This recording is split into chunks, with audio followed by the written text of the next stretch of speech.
Next question की तरफ बढ़ते हैं। क्वेश्चन नंबर 3 है, फॉर व्हाट वैल्यू ऑफ के द एक्सप्रेशन के square x square plus 2k plus 1x plus 4 is a perfect square. अब देखें ये एक्सप्रेशन है, ये इक्वेशन नहीं है। अब कोई भी एक्सप्रेशन जैसे हमारे पास होता है x प्लस 2 का होल स्क्वेयर, ठीक है, अगर हम इसको इज इक्वल टू 0 पुट कर देते हैं और हम इसके रूट फाइंड आउट करें तो इसके जो रूट्स निकलेंगे वो x इज इक्वल टू -2 होगा। दोनों रूट्स इसके क्या होंगे, x इज इक्वल टू -2, यानी कि रूट्स इक्वल हैं, तो वो एक्सप्रेशन परफेक्ट स्क्वेयर होता है। ये बात आपको समझ आ गई है। तो हम कहते हैं कि if the expression is a perfect square then roots are equal.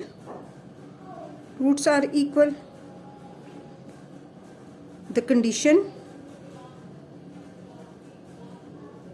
for the roots to be equal is discriminant is equal to 0। यानी कि हमारे पास condition for the roots to be equal होती है कि डिस्क्रिमिनेंट हमारे पास 0 के इक्वल आ जाए, ठीक है। That is b square minus 4ac is equal to 0।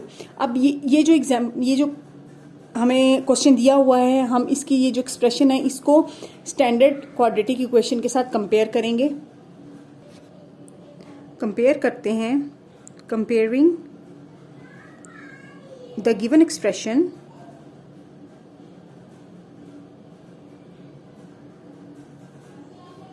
with standard quadratic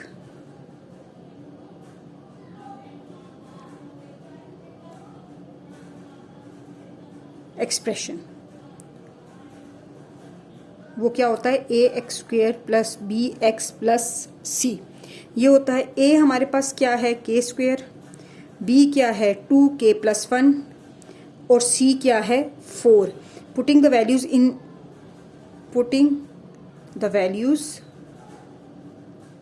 in discriminant is equal to 0, यानी कि discriminant is equal to 0, b square minus 4ac is equal to 0।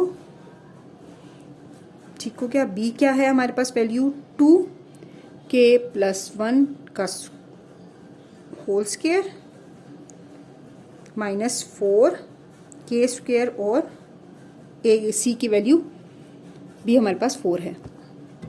ये हमारे पास आ जाएगा 4k प्लस 1 का whole square minus 16k square. इसको solve किया, के इसका होल स्क्वेयर ओपन किया, हमने फार्मूला लगा दिया, ठीक है। कौन से वाला फार्मूला लगाया हमने, a plus B whole square is equal to a square plus b square plus 2ab, ये वाला फार्मूला लगाया, ठीक हो गया। Minus 16k square is equal to 0 है, ये सब इज इक्वल टू 0 है, ठीक हो गया। अब ये 4k स्क्वेयर आ गया plus 8k plus 4 minus 16k square is equal to 0 आ गया, ठीक हो गया। अब हमने क्या करना है, अब हम इसको मज़ीद सॉल्व करना है। -16 है ना, ठीक है, ये -16 है, ठीक है। -16 4 किया तो ये 12k स्क्वेयर आ गया plus 8k plus 4 is equal to 0 आ गया। अब इन सब में से हम क्या करेंगे, -4 को कैंसिल कर लेंगे, क्योंकि ये तीनों वैल्यू जो है ना 4 के टेबल में आती हैं, तो माइनस का साइन शुरू में है तो इसलिए माइनस कॉमन ले लिया। अब माइनस अगर बाहर कॉमन लिया है तो अंदर वाली सारी वैल्यूज़ का साइन चेंज हो जाएगा। अब k स्क्वेयर के साथ आएगा 3, k स्क्वेयर का साइन अभी ऊपर क्या है, माइनस है ना, लेकिन हमने बाहर माइनस कॉमन लिया है तो अब k स्क्वेयर का साइन प्लस हो गया। अब इसका जो साइन है वो प्लस है तो माइनस हो जाएगा, 4 2 8 होता है। अब ये भी प्लस का साइन है, माइनस हो जाएगा, 4 1 4 इज इक्वल टू 0।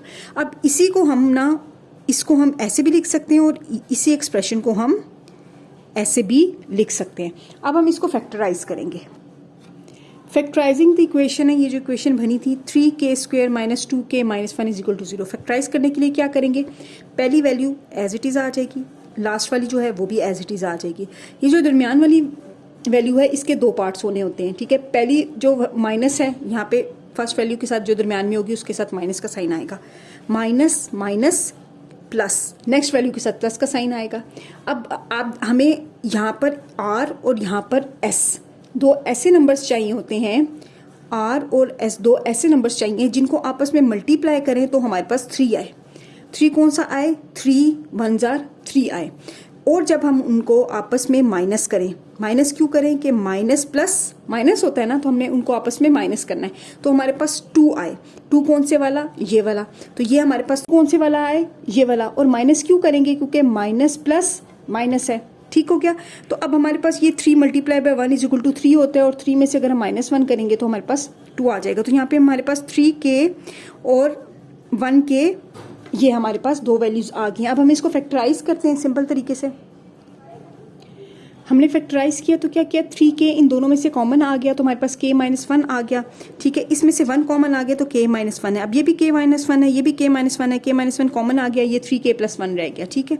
अब क्या है, आइदर हमारे पास 3k प्लस 1 इक्वल टू 0 है, या फिर k माइनस 1 इक्वल टू 0 है।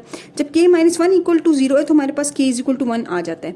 3k प्लस 1 इक्वल टू 0 है, तो ये प्लस 1 है, दूसरी तरफ जाके -1 हो गया, फिर ये 3 के साथ k मल्टीप्लाई हो रहा है, डिवाइड भी 3 को किया, यहाँ पे भी डिवाइड 3 किया, तो k इज इक्वल टू -1/3 है। तो अब ये k की 2 वैल्यूज आ गई हैं। तो इसका आंसर हमारा ये बनेगा कि the given expression will be a perfect square. ये जो हमें एक्सप्रेशन दिया गया था वो परफेक्ट स्क्वेयर होगा for the value of k is equal to 1 और k इज इक्वल टू -1/3 इन दोनों वैल्यूज के लिए। ठीक हो गया, आई होप आपको ये समझ आया होगा।